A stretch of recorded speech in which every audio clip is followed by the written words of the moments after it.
আসসালামু আলাইকুম রহমতুল্লাহি ওবরাকাতুহ। ইন্নাল হামদুলিল্লাহ ওয়াসসালাতু ওয়াসসালামু আলা রাসূলিল্লাহ ওয়া বা'দ। প্রিয় দর্শক শ্রোতা, আশা করি আল্লাহ রাব্বুল আলামিন আপনাদের সকলকে ভালো রেখেছেন। আলহামদুলিল্লাহ, আল্লাহর মেহেরবানিতে আমরাও ভালো আছি। দোয়া করছি আমাদের সেই সমস্ত দর্শক শ্রোতাদের জন্য যারা অসুস্থ আছেন। আল্লাহ তাআলা তাদের সকলকে দ্রুত সুস্থতার নিয়ামতে ধন্য করুন, আল্লাহুম্মা আমিন।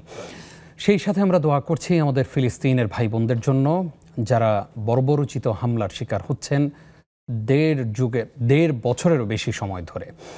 এবং স্বাধীনতাকামী এই মানুষদের জন্য আমরা আল্লাহর কাছে ফরিয়াদ করি, আল্লাহ তাআলা তাদেরকে দ্রুত তাদের মনের ইচ্ছাগুলো পূরণ করে দিন, আমিন। সেই সাথে যারা শাহাদাত বরণ করেছেন, আল্লাহ তাআলা তাদের এই নজরানাকে কবুল করুন, আমিন। প্রিয় দর্শক শ্রোতা, আপনাদের সকলকে আন্তরিক প্রীতি ও মোবারকবাদ জানিয়ে শুরু করছি নেক্সাস টেলিভিশনের নিয়মিত আয়োজন বেকম্যানস বিস্কিটস নিবেদিত ইসলামী জীবন বিধান অনুষ্ঠানের আজকের পর্বে আপনাদের সঙ্গে আছি আমি নিজাম বিন মুহিব। আর আমার সঙ্গে রয়েছেন একজন বিদগ্ধ স্কলার, যিনি আজকে গুরুত্বপূর্ণ একটি বিষয় আলোচনা উপস্থাপন করবেন এবং সেই সাথে আপনাদের করা প্রশ্নগুলোর জবাব দিবেন কোরআন এবং সুন্নাহর আলোকে ইনশাআল্লাহ। আমাদের আমন্ত্রণ গ্রহণ করে স্টুডিওতে এসেছেন বাংলাদেশের অগণিত আলেমের ওস্তাজ, আমাদের প্রিয় স্কলার, সাবেক সহকারী অধ্যাপক, বাংলাদেশ ইসলামী বিশ্ববিদ্যালয়, ডক্টর মোহাম্মদ মতিউল ইসলাম ওস্তাজ রয়েছেন আমাদের সঙ্গে। আসসালামু আলাইকুম রহমতুল্লাহ। ওয়ালাইকুম আসসালাম রাহমাতুল্লাহ। হাইয়াকাল্লাহ ওয়া বাইয়াকুম, আহলান ওয়া সাহলান। হাইয়াকুমুল্লাহ, বারাকাল্লাহু ফীকুম। কেমন আছেন আপনি? আলহামদুলিল্লাহ ওস্তাজ, আমরা ভালো আছি। আপনি কেমন আছেন? আল্লাহ ভালো রেখেছেন, ভালো আছি। আপনি অনেক ব্যস্ত, আপনি আমাদেরকে এই যে সময় দিচ্ছেন, এই ব্যস্ততার ফাঁকেও আমরা অনেক উপকৃত হই আপনি যখন আসেন। আলহামদুলিল্লাহ, আপনার মতো একজন মাহের স্কলারকে আমরা আমাদের এই অনুষ্ঠানে আমন্ত্রণ জানাতে পেরে আমরাও ধন্য, এবং সেই সাথে আপনাকে আজকের এপিসোডে আমরা স্বাগত জানাচ্ছি। আপনাদেরকেও ধন্যবাদ জানাচ্ছি আমাকে আহ্বান করার জন্য। বারাকাল্লাহু ফিক। প্রিয় দর্শক, আমাদের প্রত্যেকের তামান্না, প্রত্যেকের আকাঙ্ক্ষা এবং প্রত্যেকের স্বপ্ন আমরা একদিন জান্নাতে যাব, এবং আমাদের প্রত্যাশা যে আমরা জান্নাতে আল্লাহ রাব্বুল আলামিনের নাজ নিয়ামত ভোগ করব। সেই জান্নাতের পথে যাত্রা আমাদের কেমন হওয়া চাই? আমাদের আজকের বিষয় জান্নাতের পথে যাত্রা। চলুন প্রিয় দর্শক, এই বিষয়ে আমরা আলোচনা শুরু করি। স্ক্রিনে প্রদর্শিত নম্বরে আপনারা আমাদেরকে ফোনে প্রশ্ন করতে পারেন। নেক্সাস টেলিভিশন ইসলামিক এই ফেসবুক পেজেও কমেন্টের মাধ্যমে প্রশ্ন করতে পারেন। উস্তাজ, আমরা জান্নাতে যেতে চাই, আমরা চাই যে আমরা মৃত্যুবরণ করব আর আল্লাহ তাআলা আমাদেরকে জান্নাত দিয়ে দিবেন। আমাদের এই স্বপ্নের সাথে, আমাদের এই ইচ্ছার সাথে কাজের মিল, কথার মিল, আচরণের মিল কতটা জরুরি বলে আপনি মনে করছেন? বিসমিল্লাহ, আলহামদুলিল্লাহ, আসসালাতু ওয়াসসালামু আলা রাসূলিল্লাহ ওয়া বা'দ। আপনার সুন্দর উপস্থাপনার মাধ্যমে দর্শকরা অর্ধেক কিছু বুঝে গেছে আমাদের আলোচনা।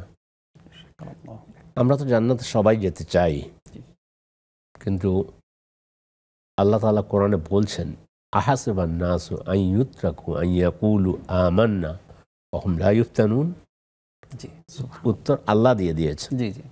মানুষ কি ধারণা করে যে তারা আমরা ঈমান এনেছি এটা বললেই তাদের বাস পার পেয়ে যাবে, তাদেরকে কোনো পরীক্ষার সম্মুখীন হতে হবে না।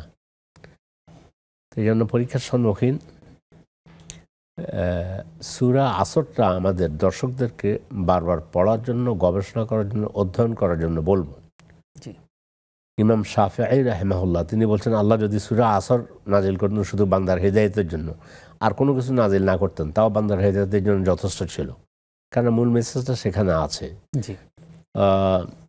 যে বলছে সকল মানুষ ধ্বংসের মধ্যে, কিন্তু তবে যারা ঈমান এনেছে, এই ঈমান আনার পর ও আমিলুস সালিহাত, নেক কাজ করেছে। জি, আল্লাহ এটা বললেন যে আমার উপর ঈমান আনছে যখন, তোমাদেরকে পার পেয়ে যাবে, মাফ করে দিলাম। ওয়াতাওয়াসাউ বিল হক, সত্যের কথা একজন বলবে, ওয়াতাওয়াসাউ বিস সবরি, এবং ধৈর্যের জন্য একজন অপরজনকে উপদেশ দিবে। তাহলে বোঝা গেল আমার এই পথ চলতে গিয়ে আমি যে রবকে ইলাহ হিসাবে গ্রহণ করে নিয়েছি, মানে আমার এই পথ এত মসৃণ নয়। মানে আমার এই পথ পাড়ি দিলে আমাকে এখানে ধৈর্য ধরতে হবে, আঘাত আসবে, জুলুম আসবে, নির্যাতন আসবে, হত্যা আসবে, মানে সব কিছু আসবে। সব কিছু সয়ে যদি আমি আমার পথ চলতে পারি, তাহলে আমাদের রব আমাদেরকে জান্নাত পর্যন্ত পৌঁছাই দেবেন। ইনশাআল্লাহ ইনশাআল্লাহ। এই জন্য আমরা সেই স্বপ্ন দেখি, স্বপ্ন বুনি। আমরা আসবো আপনার কাছে আবার ইনশাআল্লাহ, একটা ফোন নিয়ে আসি। আসসালামু আলাইকুম। দুঃখিত, লাইনটি ডিসকানেক্ট হয়ে গেছে। দর্শক, আরো একজন সম্মানিত দর্শক আছেন এই মুহূর্তে আমাদের সঙ্গে। আসসালামু আলাইকুম। ওয়ালাইকুম আসসালাম। হুজুর, আপনারা কেমন আছেন? আলহামদুলিল্লাহ। আপনারা রোজার মাসে ছিলেন, ওইখানে অনুষ্ঠান দেখছি অনেকবার। জি জি, শুকরান। আশা করি আল্লাহ তাআলা আপনাদেরকেও ভালো রেখেছেন। প্রশ্ন করব তিনটা। জি জি। প্রথম প্রশ্ন হইছে, রোজা এই সোমবারের থেকে ধরছি, তা আজকে 3টা ভাঙতি রোজা কি আগে রাখতে হবে না 6 রোজা আগে রাখতে হবে? জি জি। আর 6 রোজা কি ভেঙে ভেঙে রাখা বলে বেশি ফজিলত, এটা শুনছি। তবে কি একসাথে রাখলে বেশি ফজিলত না ভাঙিয়ে রাখা? আর এই যে রোজা রাখছি আজকে 3টা, তা ভাঙতি আছে 7টা, শুক্রবার পর্যন্ত, শুক্রবারেও কি রোজা রাখতে পারবো? আচ্ছা আচ্ছা, জি। আর আরেকটা প্রশ্ন হয়েছে, আমার নাতি 4 বছর বয়স, আর মা দুধ সারান দিছে আরো আগে, 3 বছরের আগেই সারান দিছে, কিন্তু ও খালি আমার দুধ খাওয়ার জন্য অনেক ইয়ে করে। এটা কি গুনাহ হইতাছে? আচ্ছা আচ্ছা, মানে ওই নিশাটা আর কি আমার দিকে ইয়ে করে। জি জি, বুঝতে পেরেছি। এখন ওর নানাই অনেক কথা বলে যে এত বড় হয়েছে তারপর তুমি ইয়ে করো, এটা তো গুনাহ। জি মানে এটা জানার ইচ্ছা। আরেকটা কথা, যে কোরআনের আয়াত যে ওদিনটা শুনলাম এক হুজুরের কাছ থেকে, কোরআনের আয়াত যে কোন কোন মানে নামাজে পড়া যাবে, সুন্নত, নফল, ফরজ, যেমন এই বাকারার 10 আয়াত, তারপরে সূরা তওবার 3 আয়াত, তারপরে হাসরের 3 আয়াত, অদ্দোহা, তারপর আল-আসরি, এগুলা কি কোন কোন নামাজে মানে পড়া যাবে? মানে নামাজে কোরআন পড়া যাবে কিনা নাকি? জি, হ্যাঁ হ্যাঁ। জি জি, অসংখ্য ধন্যবাদ আপনাকে। আমাদের সঙ্গেই থাকুন। শেখ, অনেকগুলো প্রশ্ন আসছে, আপনি অনুমতি দিলে আমরা প্রশ্নে চলে যাই। জি। আমাদেরকে বোন প্রশ্ন করেছেন যে ভাঙতি রোজা আগে নাকি শাওয়ালের 6 রোজা আগে, কোনটা করব? হ্যাঁ, বোন আপু যে প্রশ্ন করেছেন, যদি আপনি শিওর থাকেন যে ইনশাআল্লাহ আল্লাহ সুস্থ রাখলে ভাঙতে রোজাগুলো পরে আদায় করে দিতে পারবেন, তাহলে শাওয়ালটা আগে রেখে দিতে পারেন। আচ্ছা। কিন্তু অনেক সময় দুর্বলতা দেখা যায় ওই ভাঙতি অর্থাৎ পিরিয়ডের সময় যে রোজাগুলো ভাঙা হয়েছে সেগুলো রাখবো করে রাখা হয়ে ওঠে না। এমন যদি হয় যে হয়তো রাখতে পারবো না, তাহলে আগগুলো রেখে দেন, তারপরে শাওয়ালের ভেতরে যদি সম্ভব হয় শাওয়ালের রোজা রাখবেন। আম্মাজান আয়েশা রাদিয়াল্লাহু তাআলা আনহা, সহিহ হাদিস, বুখারীর হাদিস, তিনি বলেছেন যে আমি আমার ওই যে পিরিয়ডের টাইমের রোজাগুলো আমি পরবর্তী শাবান মাসে তিনি রাখতেন। জি জি, পরবর্তী শাবান মাস। তাহলে বোঝা গেল লেট করা যায় আছে। আর এদিকে আপনি শাওয়াল, মানে এখন যে শাওয়ালের 6টা রোজা সেটা রাখতে পারেন। রেখে পরবর্তীতে আস্তে ধীরে ওই মানে কাজা করার ভাঙতি রোজাগুলো রেখে দেবেন ইনশাআল্লাহ। ইনশাআল্লাহ। তাহলে শেখ, এখান থেকে আবার আরেক মানে রাসূল সাল্লাল্লাহু আলাইহি ওয়াসাল্লাম ওই হাদিসটা থেকে আমরা কি মেসেজ পেতে পারি, যে মান সামা রমাদান সুম্মা আতবাহু, আগে রমজানের রোজা রাখবো তারপরে শাওয়ালের 6 রোজা রাখবো, এরকম কোনো বিষয় আছে কিনা? না, সুম্মা বলতে এখানে সুম্মা দিয়ে যেটা বোঝানো হয়েছে সেটা হচ্ছে অতঃপর। আচ্ছা, রমজান তো হয়ে গেল, চলে গেছে, জি জি, তারপরে অতঃপর শাওয়ালটা রাখবে। জি।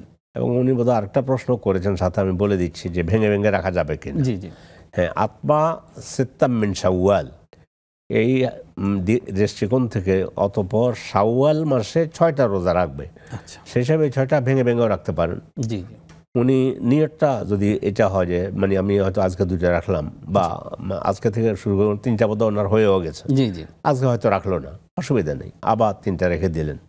মোটামুটি ভেঙেও রাখতে পারবেন, এক হাতে রাখতে পারবেন, কোনো অসুবিধা নেই। ইনশাআল্লাহ। এই মুহূর্তে আমাদের সঙ্গে আরো একজন দর্শক আছেন। আসসালামু আলাইকুম। দর্শক, আপনার টেলিভিশনের ভলিউম কমিয়ে আমাদেরকে প্রশ্ন করুন। আসসালামু আলাইকুম। ওয়ালাইকুম আসসালাম। আমার প্রশ্ন হলো যে প্রস্তাব পায়খানা প্রস্তাব করি লঙ্গিতে ঘরে, ওই অবস্থায় দরুদ এগুলো কি পড়া যাবে? আচ্ছা আচ্ছা। আর দ্বিতীয় প্রশ্ন, যে কিয়ামতের দিন যাদের বিচার হবে, যারা জাহান্নামে যাবে, তাদের পরে বেঁচতে যাবেন, যাইতে পারবে কি না পারবে, সেইটা প্রশ্ন একটু জানতে হবে। আচ্ছা আচ্ছা, জি, ধন্যবাদ আপনাকে, আপনি আমাদের সঙ্গেই থাকুন। উস্তাজ, আমাদেরকে একজন প্রশ্ন করেছেন, আমাদের ওই বোন, তিনি জানতে চেয়েছেন যে এই যে শাওয়ালের রোজা রাখতে রাখতে যদি শুক্রবার চলে আসে তাহলে শুক্রবারেও কি আমি রোজা রাখতে পারবো? হ্যাঁ, ওটা পারবেন। এটা তো আপনি কন্টিনিউ রোজা শুরু করেছেন, রমজান মাসে আমরা রোজা রাখছি না? জি জি। রমজান মাসে রোজা রাখতে গিয়ে তো শুক্রবার রোজা রেখেছি। জি জি। এমনি শুক্রবারের বিষয়টা হলো আলাদা। যদি আপনি হঠাৎ করে যে কোনো মাসে মনে করলেন যে আজকের দিনটা আমি রোজা রাখি, তো ওই দিন শুক্রবার হলে না রাখাই উত্তম। আচ্ছা আচ্ছা। রাখা একবারে হারাম হয়ে যাবে না, কারণ শুক্রবার দিন সপ্তাহের ঈদের দিন, কিন্তু সিয়াম যখন কন্টিনিউ করতে আসতেছেন সেই হিসাবে আপনার কোনো অসুবিধা নেই ইনশাআল্লাহ। জি জি। ওনার নাতি আছে, তো নাতি বড় হয়ে গেছে, নাতি ওনার দুগ্ধ পান করতে চায়, এক্ষেত্রে আসলে কি করণীয় ওনাদের? উনি বোধহয় যেটা বলছে 3 বছর বয়স প্রায় হয়ে গিয়েছে। এমনিতেও বলছে আল্লাহ তাআলা কোরআনে কারিমা, ওয়ালওয়ালিদাতু ইউরদি'না আওলাদাহুন্না হাওলাইনি কামিলাইনি লিমান আরাদা আন ইউতিম্মা রাদা। যারা দুধ পান পরিপূর্ণ করতে চায় তারা যেন সন্তানদেরকে 2 বছর দুধ পান করান। তো সন্তানের অধিকার হলো 2 বছর দুধ পান করা। এর মানে হয়তো একটু আগ থেকেই 2 বছর দুধ পান করানো। তো একটু আগ থেকেই করা, যাতে করে 2 বছরও পার হয়েছে তার দুধ পান ছাড়ানো শেষ হয়েছে। এটা অভ্যাস করা উচিত। তো এটাই করবেন। এরপরও যদি কুঅভ্যাসের কারণে, শব্দটা বোধহয় এইভাবে এসেছে, এভাবে তা তো মায়ের দুধ পান করতে চেষ্টা করবে। নানির দুধ পান তো নানির তো এখন আর ওই সময় নেই, বা আমি বলতে পারি না। যাই হোক, এক কথা মাসালা হলো চেষ্টা করলেও আপনার আস্তে আস্তে এটা থেকে বিরত রাখানোর চেষ্টা করবেন, এই হলো কথা। সন্তানের অধিকার 2 বছর দুধ পান করানো। যদিও আহলে ইলমের মধ্যে কেউ বলছে 2.5 বছর পর্যন্ত যাওয়া যেতে পারে, এটা একটা মত বললেও এর পক্ষে সুস্পষ্ট কোরআনের আয়াত যেখানে যে মায়েরা 2 বছর দুধ পান করাবে, অতএব আপনার নাতির অর্থাৎ আপনার মেয়ে 2 বছর দুধ পান করাবে। ওই সাবজেক্ট তো শেষ। এখন এই যে ওনার দুগ্ধ পান করতে চাচ্ছে এই ব্যাপারে আসলে কি করবেন ওনারা? না, ওনারা এটা থেকে বিরত রাখার চেষ্টা করবেন। এমনি যদি একদিন খেয়ে ফেললো, 2 দিন খেয়ে ফেললো, পান করলো, তাতে ইনশাআল্লাহ আপনাদের কোনো গুনাহ হবে না। জি, আপনারা সতর্ক থাকবেন। আসলে ইসলাম তো অনেক সুন্দর একটি ধর্ম, এবং প্রত্যেকটা কোন কাজ করা যাবে, কোন কাজ করা যাবে না, এবং কোন দিকে আসলে বাচ্চারা, আমরা তো আসলে ওই যে বাচ্চাদেরকে না বলতে পারি না, আমাদের সন্তানদেরকে, আমাদের নাতিদেরকে আমরা অনেক বেশি আহ্লাদ করি, আদর করি। তো সেই আদরটাও এমন, আদরেরও একটা সীমা রেখা আছে, সেই সীমা রেখার মধ্যে থেকেই যেন আমরা সব কিছু করি। আশা করি আমাদের বোন বুঝতে পেরেছেন। এই মুহূর্তে আরও একজন দর্শক আছেন। আসসালামু আলাইকুম। ওয়ালাইকুম আসসালাম। জি আমি, হ্যালো, আসসালামু আলাইকুম। ওয়ালাইকুম আসসালাম, প্রশ্ন করুন। জি আমি রাজশাহী থেকে বলছিলাম, আশরাফুন নাহার। জি জি, সুন্দর নাম আপনার, আপনি প্রশ্ন করুন। জি হুজুর, আমার একটা প্রশ্ন ছিল, সেটা হচ্ছে যে সমস্ত ইসলামী লাইফ ইন্স্যুরেন্স কোম্পানিগুলো আছে, সেখানে কি আমি কি টাকা ইনভেস্ট করতে পারবো? সেটা কি হালাল হবে? আর একটা বিষয়, যে ইসলামী লাইফ ইন্স্যুরেন্স কোম্পানিগুলোতে কি চাকরি করা যাবে? এবং আরেকটা জিনিস, সেটা হলো যে চাকরি করলে তো আরেকজনকে ওখানে ইনভাইট করা লাগে, ঢুকানো লাগে, বীমা করানো লাগে। সেক্ষেত্রে তার থেকে যে পার্সেন্টেজটা আসে, সেটা খাওয়া কি আমার হালাল হবে? আচ্ছা আচ্ছা, খুবই গুরুত্বপূর্ণ প্রশ্ন আপনি করেছেন, আপনাকে ধন্যবাদ। আপনি থাকুন আমাদের সঙ্গে, ইনশাআল্লাহ ছোট্ট একটি বিরতির পর আমরা আপনার প্রশ্নের জবাব জানব। প্রিয় দর্শক, আপনারা দেখছেন নেক্সাস টেলিভিশনের নিয়মিত আয়োজন বেকম্যানস বিস্কিটস নিবেদিত ইসলামী জীবন বিধান অনুষ্ঠানের এই পর্যায়ে ছোট্ট একটি বিরতি নিচ্ছি, কিছুক্ষণ পর ফিরছি।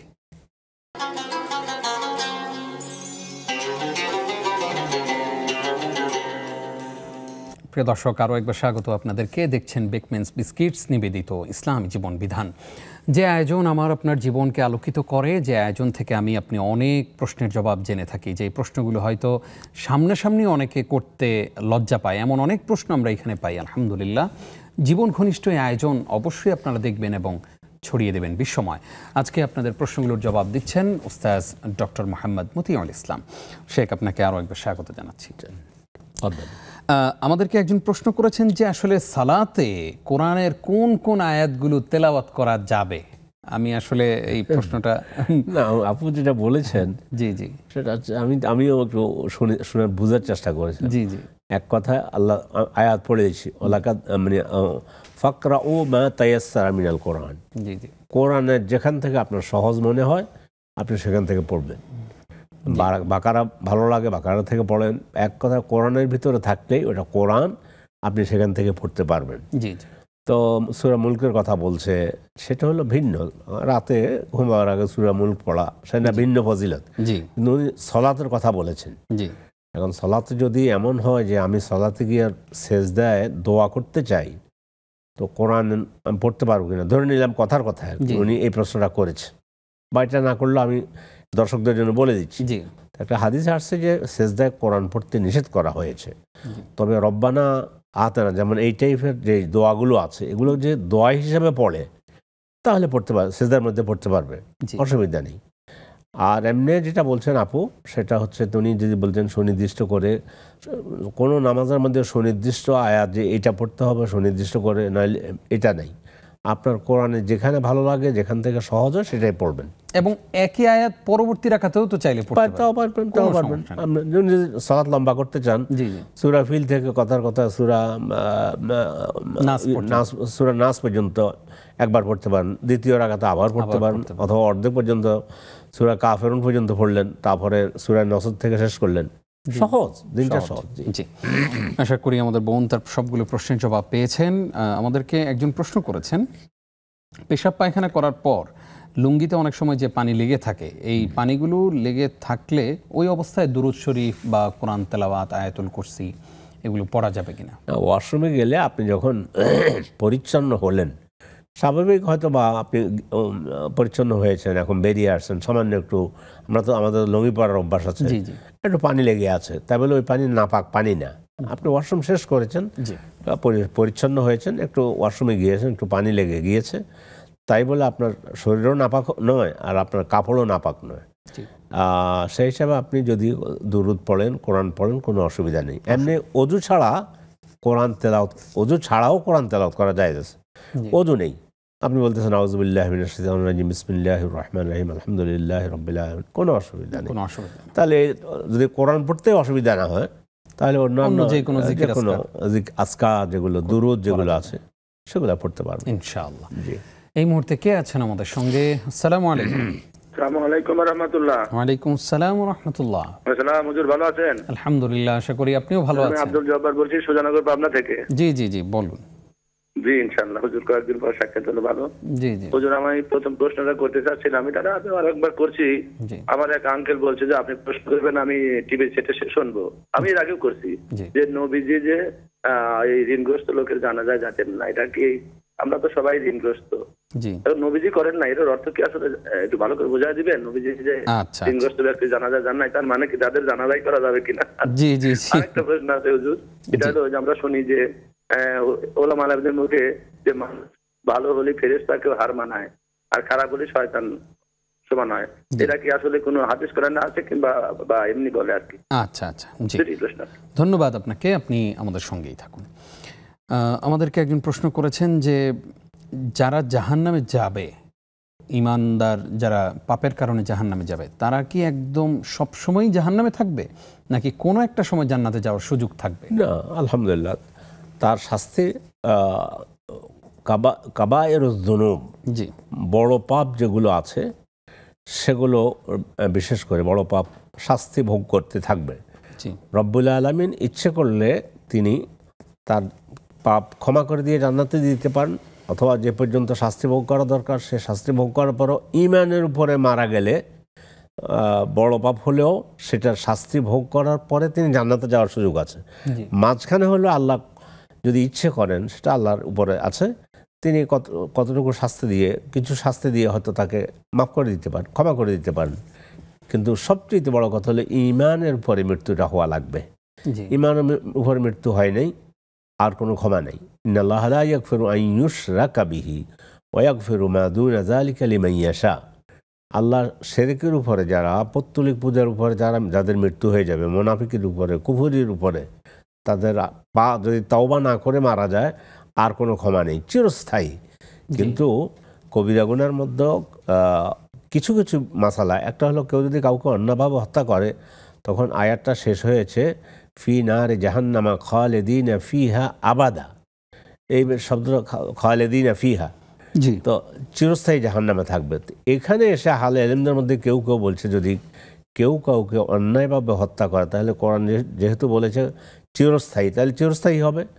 আবার কেউ বলছে এখানে খুলুদ শব্দটা এই ব্যাপারে একজন অপরজনকে অন্যায়ভাবে হত্যা করেছে, তো এই হত্যাটা যে কত জঘন্য আপনাকে শুধু আমার দর্শকদেরকে এটুকু বলি, কোরআনে কারিমে আল্লাহ বলছেন মিনাজিল যালিকা কাতাবনা আলা বানি ইসরাঈল আন্নাহু মান কাতালা নাফসান বিগাইরি নাফসিন আও ফাসাদিন ফিল আরদি ফাকাআন্নামা কাতালান নাসা জামিয়া।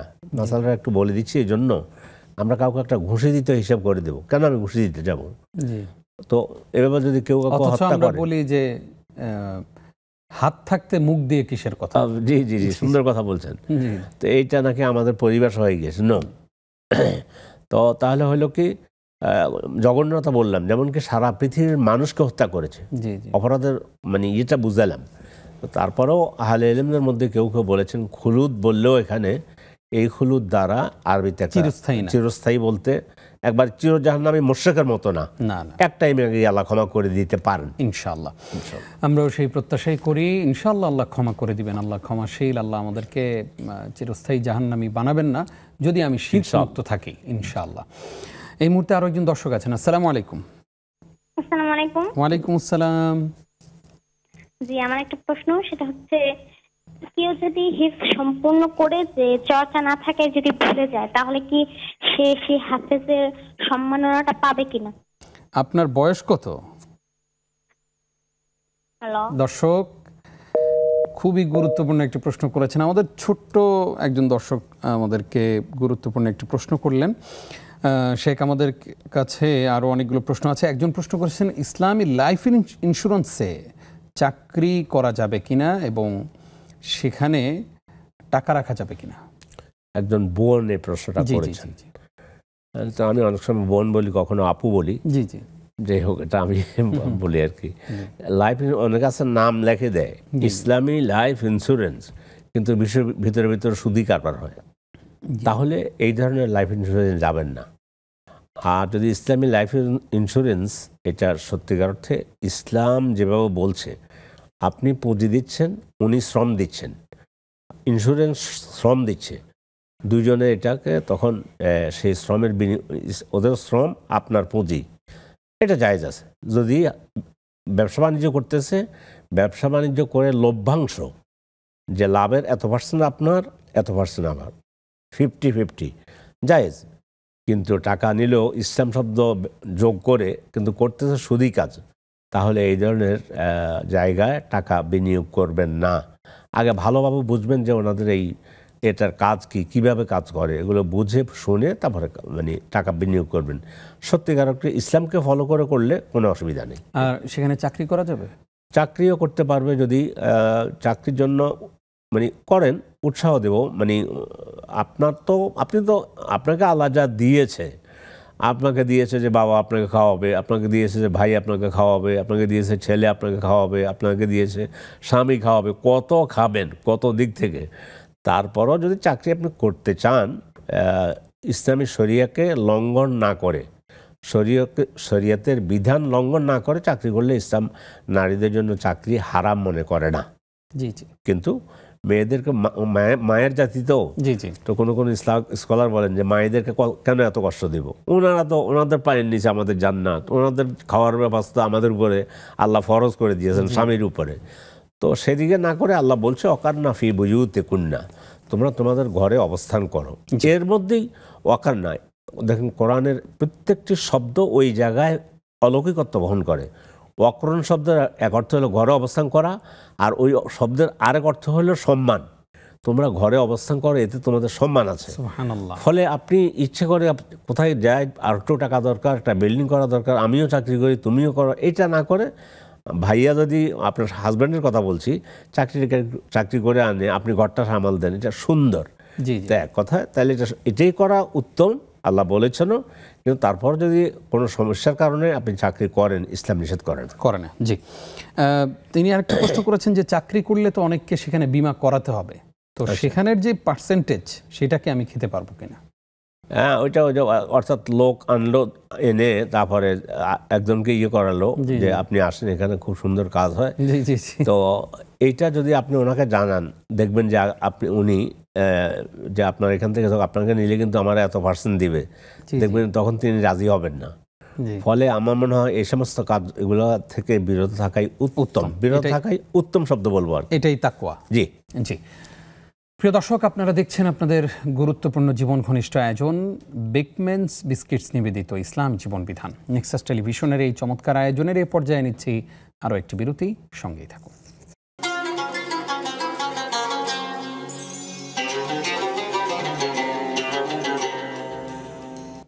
প্রিয় দর্শক, বেকম্যানস বিস্কিটস নিবেদিত ইসলাম জীবন বিধান অনুষ্ঠানে আবারও আপনাদেরকে স্বাগত। স্ক্রিনের প্রদর্শিত নম্বরে আমাদেরকে ফোনে প্রশ্ন করেন। নেক্সাস টেলিভিশন ইসলামিক এই ফেসবুক পেজে কমেন্টও প্রশ্ন করতে পারবেন। উস্তাজ, আপনাকে আরও একবার স্বাগত জানাচ্ছি। আমাদেরকে একজন প্রশ্ন করেছেন, ঋণগ্রস্ত ব্যক্তির জানাজা রাসূল সাল্লাল্লাহু আলাইহি ওয়াসাল্লাম পড়েননি, তো আমরা তো আসলে এই সমাজের মানুষ, অধিকাংশ মানুষই ঋণগ্রস্ত, তা আমরা মৃত্যুবরণ করলে কি কেউ আমাদের জানাজায় আসবে না? না না, আপনি হতাশ হবেন না। ঋণগ্রস্ত অবস্থায় মারা যাবেন এটা নিয়ত করেন না, এই আশাই রাখবেন না। হাদিস রাসূলুল্লাহ সাল্লাল্লাহু আলাইহি ওয়াসাল্লাম বলেছেন, যে ব্যক্তি ঋণ নিচ্ছে অথবা কারো নিকট থেকে কর্জা হাসানা নিচ্ছে, ভেতরে মনে থাকলো যে কখন পরিশোধ করে দিতে পারবো, আল্লাহ তখন তাকে ব্যবস্থা করবেন তার ঋণ পরিশোধ করার জন্য। আর যদি নিয়ে পকেটে ঢুকাই যদি মনে করে যে আর কখনো দেব না, তাহলে আল্লাহ তাআলা তাকে অপারগ করে দেবেন। আচ্ছা, এটা প্রথম মাসালা বলে দিলাম। কিন্তু রাসূল পড়েননি, অন্যকে দিয়ে পড়াই দিয়েছেন। হ্যাঁ, আমরা আলহামদুলিল্লাহ ইমানের উপরে মারা গেলে জানাজা আমাদের হওয়া লাগবে। তো সেই হিসাবে আপনাকে ঋণ রেখে মারা যাওয়ার উৎসাহ আমিও আমাকে দিচ্ছি না, ওসিয়ত আর কি, বা নসিহত।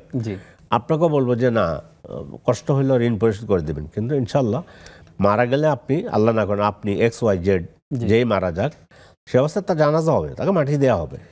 কিন্তু আমাদের সমাজে অনেকের এইরকম একটা টেন্ডেন্সি আছে যে আমি ঋণ করছি, আমি দিতে না পারলে আমার ছেলেমেয়েরা তো দিয়েই দিবে, না এইরকম করে অনেকে আবার মানে পকেটে টাকা ঢুকলে মনে করে এবার তার আমার লাগবে না, তো আমার ছেলে মেয়ে। আপনি নিজে যেখানে দায়িত্ব নিলেন, দায়িত্ব আপনার পরিশোধ করে দেয়া, আপনি মারা গেলে তো আপনার ছেলে তো আর ওই দায়িত্ব নেবে না।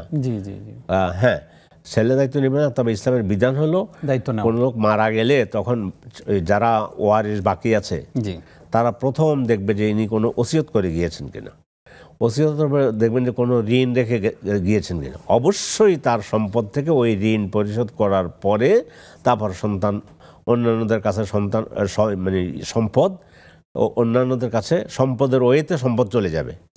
এই জন্য কিন্তু আপনি যেটা বলেছেন চমৎকার কথা, যে মানে ঋণ করে বরং আপনি সার্বক্ষণিক চিন্তা থাকবেন যে আমার ভাই আমাকে তার পকেটের টাকা আমাকে ঋণ দিয়েছে, আমি কখন আল্লাহ আমার ভাইয়ের টাকা পরিশোধ করে দিতে পারি, আল্লাহর কাছে কান্নাকাটি করবেন। কিন্তু ঋণ নিয়ে আপনি পড়ে বাস হলে হয়ে গেল, 1 বছর 2 বছর কথা আর নাই, আমি ঋণ দিবে না, এটা যেন না হয়। জি জি, আল্লাহ আমাদেরকে হেফাজত করুক। আমাদের সঙ্গে ফেসবুকে যুক্ত হয়েছেন সুলতান আক্তার, তিনি প্রশ্ন করেছেন, আমি অনেক সময় এশার নামাজের আগে সূরা মুলক পড়ি, এতে কি কোনো সমস্যা আছে? না, সমস্যা কেন, এটা তো লাভ আছে আরো। জি জি, ওই যে উনি এশার নামাজের আগে পড়েন, এই জন্য বলছেন। না, অসুবিধা নেই, অসুবিধা নেই। নিখিলা হুসাইন, তিনি প্রশ্ন করেছেন, আমার বাবার মাসিক বেতন 16,000 টাকা এবং আমাদের ব্যাংকে নগদ টাকা, স্বর্ণের কিছুই নেই, এই অবস্থায় কি আমাদের যাকাত ফিতরা আদায় করতে হবে? এই বিষয়ে ইসলাম কি বলে একটু বুঝিয়ে বলবেন। ফিতরা আদায় করা, ফিতরা তো ভিন্ন জিনিস। জি জি জি, ফিতরা আপনার আব্বা আদায় করবে, আপনার আদায় করবেন, সব প্রত্যেকে, ছোট বড়। আব্দুল্লাহ ইবনে আব্বাস থেকে হাদিস বর্ণিত, আব্দুল্লাহ ইবনে ওমর থেকে হাদিস বর্ণিত, ফারাদা রাসূলুল্লাহ সাল্লাল্লাহু আলাইহি ওয়াসাল্লাম সাদাকাতাল ফিতর সাআম মিন তামরিন আলা কুল্লি মুসলিম আলা সগীরি ওয়াল কাবীরি ওয়াল হুররি ওয়াল আবদি। সাদাকাতুল ফিতর রমজানের মানে শেষে ঈদের মাঠে যাওয়ার আগে যে যায়, এটাকে বলা হয় সাদাকাতুল ফিতর। এটা আদায় করতে হবে সবাইকে। 100 পরিমাণ আছে, 2.5 থেকে 3 কেজি পর্যন্ত মাথা পিছু দিয়ে দিবেন। এটা গেল একটা মাসালা। আর আপনি বলছেন 16,000 টাকা বেতন, জাকাত না, জাকাত আপনার আবার ফরজ হবে কেন? জাকাত আদায় হতে হলে কোনো ব্যক্তির কাছে যদি 7.5 তোলা অথবা 7.5 তোলা অথবা 85 গ্রাম স্বর্ণ কিনতে যত টাকা দরকার হয়, কত টাকা কারো কাছে 1 বছর থাকে, তার উপরে জাকাত ফরজ হবে। ফলে এটা তো প্রশ্নই আসে না। উনি 16,000 টাকা চাকরি করেন, এটা তো 1 লাখ টাকা চাকরি করলেও তো এখন সাংসারিক খরচ গুছিয়ে হয়তো কিছু থাকবে না। জি, থাকবে না। জি, অসুবিধা। যাকাত আসবে না আপনার। এই মুহূর্তে আমাদের সঙ্গে ফেসবুকে আরও একজন যুক্ত হয়েছেন, মোহাম্মদ শাফায়াত হোসাইন। তিনি প্রশ্ন করেছেন যে অমুসলিমদের সমাধিতে মুনকার নাকির আসে কি, এবং তারা কি প্রশ্ন করে? অমুসলিমদের তো প্রশ্নের দরকার নেই, তো সে তো কুফরের উপরে মৃত্যুবরণ করেছে। আল্লাহ তাআলা বলছেন ফালা নুকিমু লাহুম ইয়াউমাল কিয়ামাতি ওয়াজনা। অথবা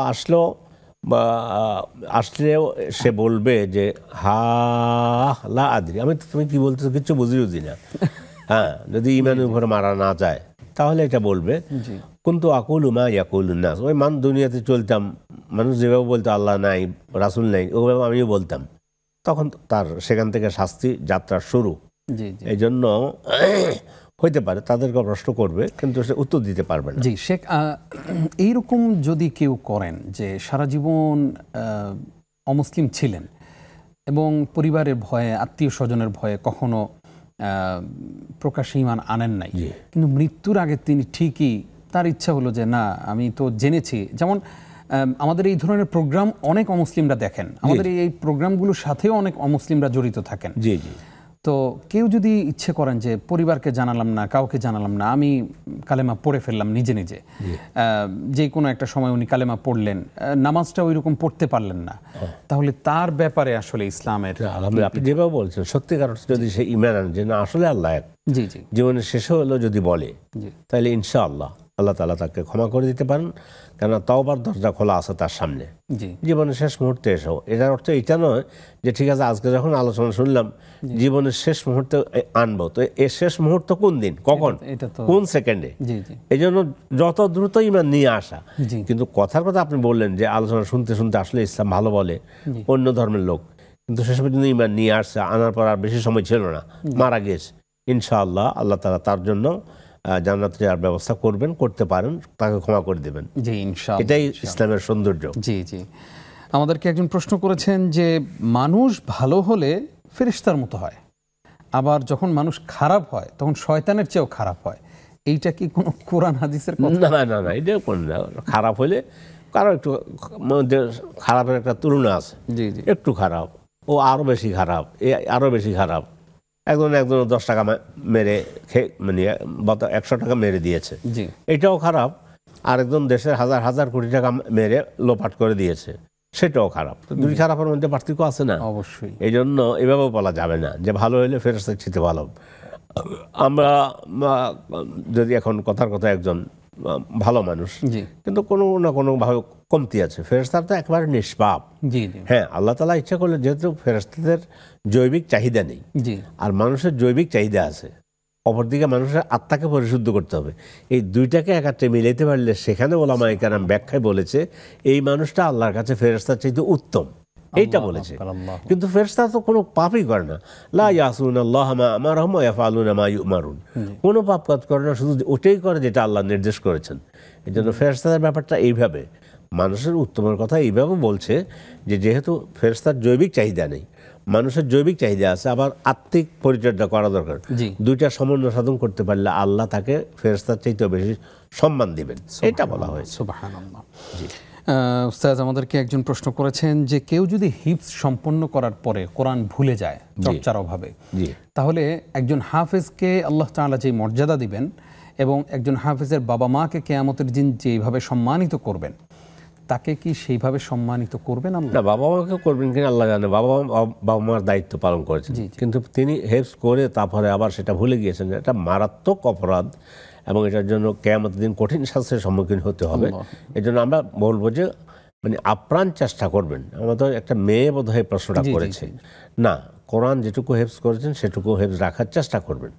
তো যদি আপনি যদি না করেন, এই জন্য পিতামাতা এর দায়ভার গ্রহণ করবে না, সেটা দায়িত্ব আপনার উপরে বর্তাবে। বা আমাদের সোনামণি যেটা কণ্ঠে যেটা বুঝেছি, আমাদের মেয়ে, তাকে বলবো যে নসিহত করবো যে না, কোরআন আবার পাঠ করা শুরু করুন মা, অথবা তুমি শুরু করো, আল্লাহ তোমাকে সাহায্য করবেন ইনশাআল্লাহ। ইনশাআল্লাহ। উস্তাদ, আমরা একটু আমাদের আজকের প্রসঙ্গে ফিরে আসতে চাই, জান্নাতের পথে আমাদের যাত্রা। জি, আমরা ফিলিস্তিনের ভাই বোনদের দিকে তাকালে দেখি যে তারা নিঃসংকোচে জীবন দিয়ে দিচ্ছেন। মানে মনে হচ্ছে যে তারা জান্নাত দেখতে পাচ্ছেন, যে আমার মৃত্যু এই জিহাদের ময়দানে, এই ময়দানে আমার মৃত্যু হলে আমি জান্নাতে চলে যাব, ঈমান নিয়ে চলে গেলেই। আমরা একটা রেকর্ডিং শুনেছি গতকালকে, সেখানে অ্যাম্বুলেন্সে ইসরায়েলি বাহিনীরা তারা গুলি করছে, সেখানে ডাক্তার ছিলেন, তো তিনি তার রেকর্ডারটা অন করে তারপরে উনি আল্লাহর কাছে চলে গেছেন ওই অবস্থায়। তো যাওয়ার আগে তিনি বলছেন যে আমাদের অ্যাম্বুলেন্সে গুলি করা হচ্ছে, আল্লাহু আকবার, লা ইলাহা ইল্লাল্লাহ, এইরকম করতে করতে উনি তাকবীর দিয়েছেন এবং তিনি বলছেন যে আমাদেরকে রক্তাক্ত করা হচ্ছে, এইরকম করতে করতে উনি শহীদ হয়ে গেছেন। তো এই মানুষরা যে জান্নাতের পথে যে যাত্রা শুরু করলো, তাদের ব্যাপারে আসলে ইসলাম কি? আল্লাহু আকবার। তাদের একটা স্লোগান আরবিতে, তারা বলে আল জিহাদ ইম্মান নাসরু আউল ইস্তিশহাদ। জিহাদ হয়তো সাহায্য, নইলে শহীদ, শাহাদাত, দুটা মাঝখানে। শহীদের প্রথম ফোঁটা রক্ত জমিনে পড়ার আগেই আল্লাহ তাকে ক্ষমা করে দেন। সুবহানাল্লাহ। ওই শহীদদের জন্য রব্বুল আলামিন তারা ব্যবস্থা রেখেছেন, মৃত্যুর পরেই তাদেরকে রব্বুল আলামিন তাদেরকে দাফন হওয়ার পরে তারা জান্নাতের সবুজ পাখির ডানাতে ভর করে জান্নাতে ঘুরে বেড়ায়। এগুলো তো আমরা বলি অথবা করি, কিন্তু আপনি মাঝে একটা শব্দ বলেছেন, ওরা যেমন কি জান্নাতের সুগন্ধটা পাচ্ছে, শুধু এখান থেকে শুধু জান্নাতে ঢুকে যাওয়া। তো এই জন্য একজন সাহাবি তিনি ওই বদর যুদ্ধে আল্লাহ রসুল সাল্লাল্লাহু আলাইহি ওয়াসাল্লামকে বলছেন, রসুল বললেন যে আজকের যুদ্ধে যে মারা যাবে সে জান্নাতে যাবে, তার জান্নাতের পরিধিটা এত বড় হবে, আসমান জমিনের মাঝখানে যত বড়। তো তিনি বললেন বাখ বাখ অথবা বাখিন বাখেন, দুইভাবে পড়া হয় শব্দটা। তো রাসূল বলে এটা বললা কি জন্য? বলে যে ইয়া রাসূল, আমি ওই জান্নাতে যেতে চাই। সুবহানাল্লাহ। এইটা বলে তিনি একটু দু একটা খেজুর খাচ্ছিলেন নিজের পুটলি থেকে বের করে।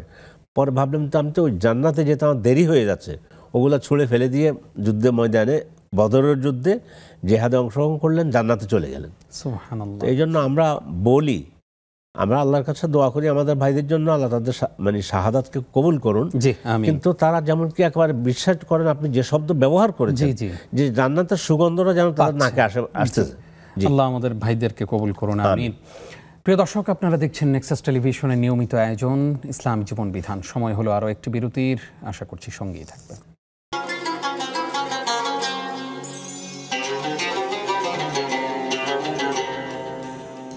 প্রিয় দর্শক, আপনাদেরকে আরও একবার স্বাগত জানাচ্ছি। দেখছেন বেকম্যানস বিস্কিটস নিবেদিত ইসলাম জীবন বিধান অনুষ্ঠানে। আপনিও আমাদের সঙ্গে যুক্ত হতে পারেন, স্ক্রিনে প্রদর্শিত নাম্বারে আমাদেরকে ফোনে প্রশ্ন করতে পারেন। ওস্তাজ, আপনাকে আরও একবার স্বাগত জানাচ্ছি। আমরা একটু বলতে চাই যে ফিলিস্তিনের এই ভাই বোনদেরকে সাহায্য করার ক্ষেত্রে আমরা প্রথমত জানতে চাই যাকাত দেয়া যাবে কিনা, তারপরে জানতে চাই যে আমরা কোন ওয়েতে তাদেরকে সহযোগিতা করতে পারি, কোন পদ্ধতিতে আমরা সহযোগিতা। সকল পদ্ধতি, যাকাত দেবে, আল্লাহর পথে ব্যয় করবে। যাকাত একটা ব্যয় তো সারা বছর প্রতিক্ষণ আজকে হইতে পারে। তাদের জন্য আর্থিক কোরবানি করা। আল্লাহ তাআলা তো কোরআন শরীফে ব্যবসার কথা বলছেন, ইন্নাল্লাহ আশতারা মিনাল মুমিনিনা আনফুসাহুম ওয়া আমওয়ালাহুম বিআন্না লাহুমুল জান্নাহ। আল্লাহ মুমিন থেকে কিনে নিয়েছেন, মুমিনরা পুঁজি বিনিয়োগ করেছে তাদের জীবন আর সম্পদ, আর আল্লাহ দিবেন তাদেরকে জান্নাত। ফলে আমরা এখানে বসে তাদের জন্য যাকাতের টাকা, যাকাত সহ ইনফাক ফি সাবিলিল্লাহ, এই টাকা সার্বক্ষণিক সর্বদা তাদের পক্ষে কথা বলা, তাদের পক্ষে বক্তব্য রাখা, এটাও জিহাদের একটা অংশ। জিহাদ দুই ধরনের, এক জিহাদ হবে অস্ত্র হাতে নিয়ে, সেটা গাজওয়ার মধ্যে যাবে, মাগাজিতে যাবে। আরেক জিহাদ হলো আমি আমার বক্তব্য, বিবৃতি, আলোচনা, কবিতা ইত্যাদি সব কিছু, দান দক্ষিণ, এগুলোর মাধ্যমে জিহাদ করা। সূরা ফুরকানের 52 নম্বর আয়াত আল্লাহ রাসূলকে বলতেছেন ওয়াজাহিদহুম বিহি জিহাদান কাবীরা। এই কোরআন দিয়ে আপনি তাদের সাথে, এই মক্কার মুশরিকদের সাথে জিহাদ করুন, বড় জিহাদ।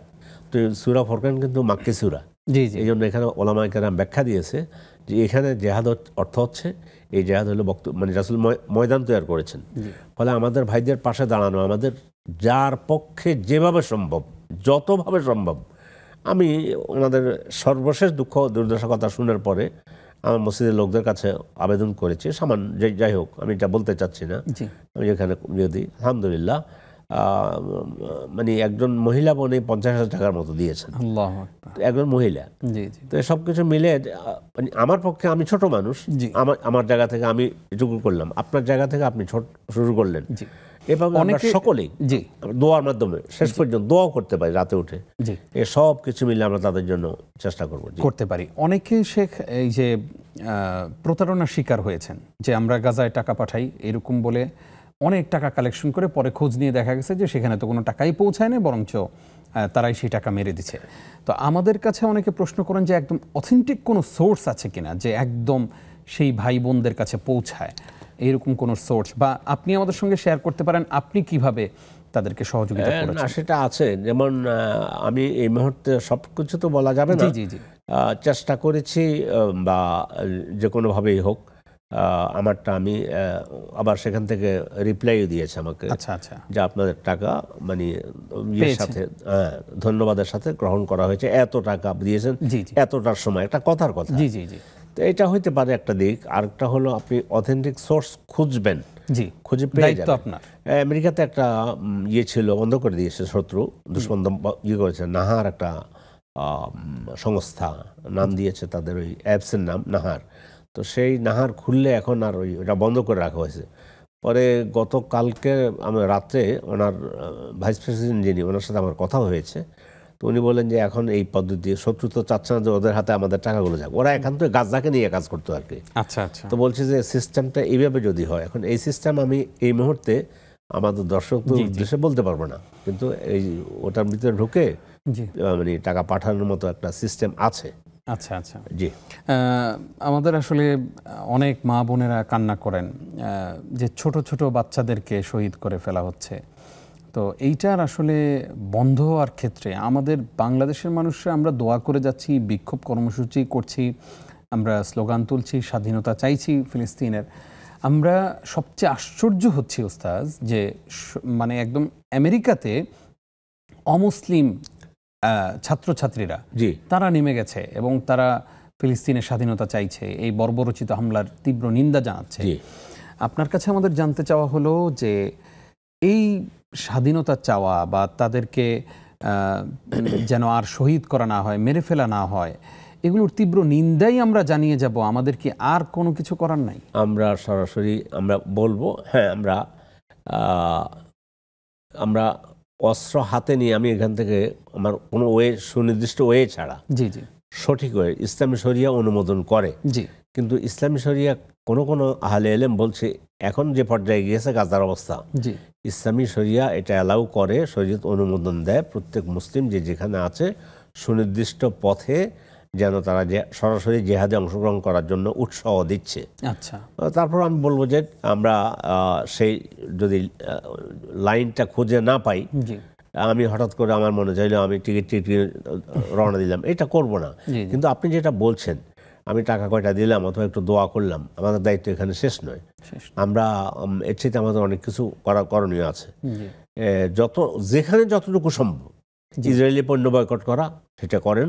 এইভাবে যেখানে যতটুকু, আপনি যে বলছেন না বিদেশে পর্যন্ত অমুসলিম, দেখেন আমরা না নামলে কি হবে, আপনি নিশ্চিত থাকেন আল্লাহ তাআলা আমাদের ভাইদেরকে বিজয় দান করবেন ইনশাআল্লাহ। ইনশাআল্লাহ, ইন্নাল্লাহা লা ইয়ানসুরু হাযা দ্বীন বির-রাজুলিল ফাজির।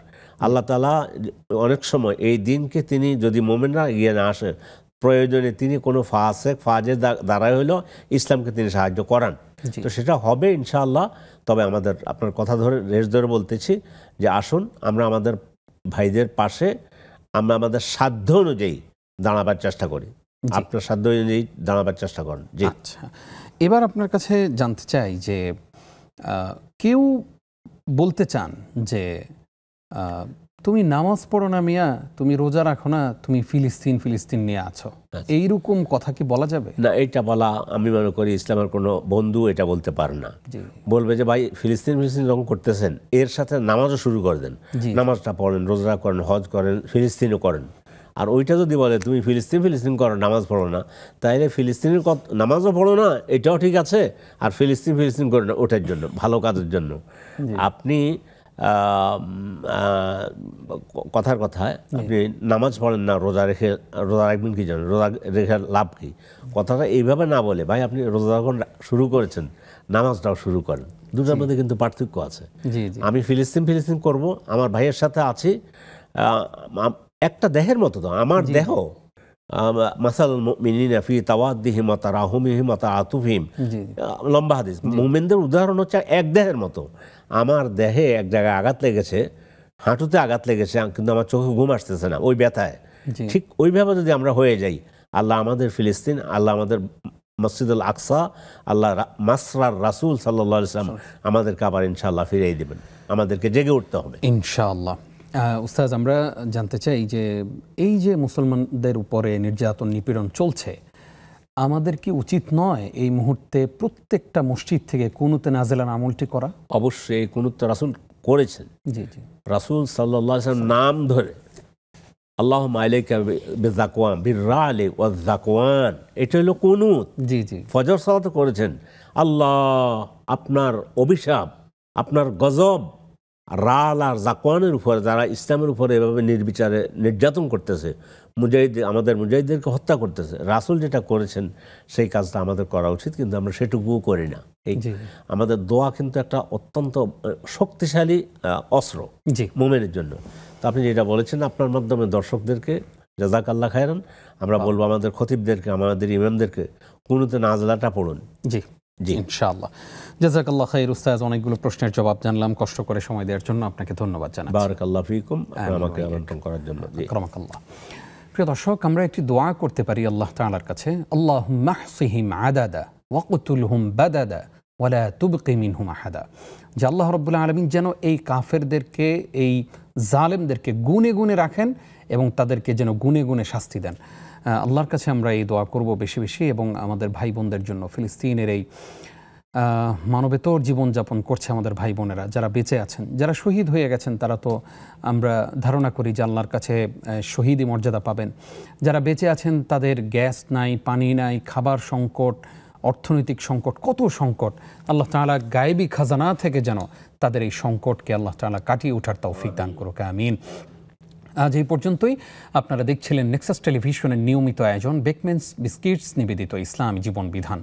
আজ এই পর্যন্তই। আগামীকালকের পর্ব দেখবেন, সেই প্রত্যাশায় বিদায় নিচ্ছি। নিজাম বিন মুহিব। আসসালামু আলাইকুম ওয়া রাহমাতুল্লাহি ওয়া বারাকাতুহু।